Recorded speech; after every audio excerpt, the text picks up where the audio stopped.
Ad libitum boost all monsters on the field by 100 times their level until the end of your opponent's turn, which doesn't matter if you go first. But why does this raise attack? Why couldn't this just be 2300 attack? It's level 8, so it'll gain 800 attack. 15 plus 8 equals 23. I don't know. Just seems fucking unnecessary, although your monster should have higher levels than your opponents on average, so you should benefit from this effect more. The second effect is pretty good. If used in your hand or field as fusion material, you get to break back a Despia level 8 or higher fusion from your graveyard or banish, or branded in white or red, or in Tragedy's case, Honorary Darkness, which can include but isn't limited to fucking Construct, assuming she was properly summoned, and she probably was. Don't think you're playing 3 of it because it don't do shit by itself, but at least one seems reasonable. Masquerade forces your opponent to play Yu-Gi-Oh!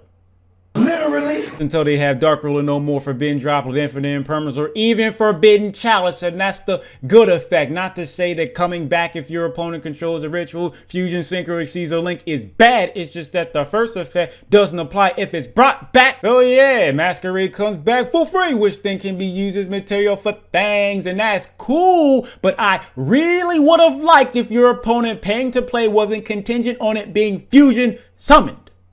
You don't understand. Branded in red is more or less the same as branded in white, aside from being a quick play, requiring you to banish materials and retrieving an Albaz or Despia before fusing. It doesn't straight up replace branded in white, but I think it's fine to play alongside of it. Jubilation can send Construct from your extra deck to the graveyard. She's a fairy, all main deck, Despia a fairy, and she just so happens to have 2500 defense, which gives you another way to retrieve Schism or fusions. I can't stand this fucking bitch. Shouldn't have made it so good. And this is before you discard the reveal monster to search Albaz or Albion, which isn't even mandatory. Then after that, as if this doesn't do enough shit, you can add Jubilation back to your hand the same fucking turn. This is not a complaint. I'm glad it's as good as it is because it's good for Despia. But Konami just so happened to make every main deck Despia fairy, so it's their fault Construct is basically an honorary Despia. We should call her El Shaddoll Despia Construct from now on, and I'm not joking. Yay, more Despia support, but they're still trash without Shaddolls, and that's how I'm ending this video. Thanks for watching. Patreon, Cashapp, Venmo, PayPal's in the description, and so is my Discord server link. Now. What's the question? Do you feel like people think you're a more complex person than what you actually are? Or do you feel you're a more complex person than what people think? I would say it's a bit in the middle, but here's the truth, or at least what I believe. You don't know me because you're not me. So despite what I may tell you and you have the choice to believe it or not, you don't know me because you're not me. To answer your question, a bit of both. What do you feel is the best platform to learn how to play the game? Pretty much any platform that's for free. And how are you introduced to it? The show, like most people were. I guess I really can't say most people because I don't know most people, but I'm going to stick to it. Most people were. Do you ever watch other Yu-Gi tubers play with the shit cards you put in your videos and they try to make them work?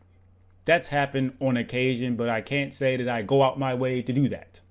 What else? Magic seems to be trying to move primarily digital. Do you think the Yu-Gi-Oh! Is inevitably going to follow suit in game packs and all? I feel like this should have been happened a long fucking time ago. Not to say that that would make me play again, because again, that would be my choice if I'm playing or not, and it has nothing to do with outside interference. But I do feel like it should have been happened, and I can't even say that it will happen.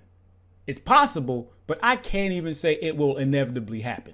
I like how you gave advice to someone doing YouTube videos, as I personally know YouTube ain't easy one bit. However, apart from finding your niche and consistency, what have you noticed or done growing your channel from 100 subs and making your first 2,000?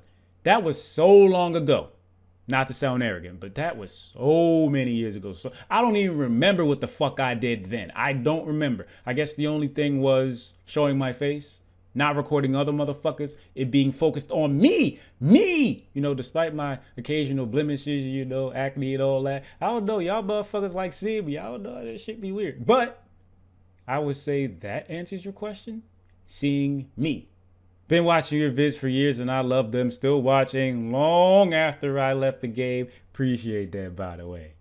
If you could make an archetype based on any gimmick you want to say, destroy your own cards to gain advantage, have less life than your opponent, etc., what kind of archetype would you create? You're probably not going to like this answer. Don't give a fuck.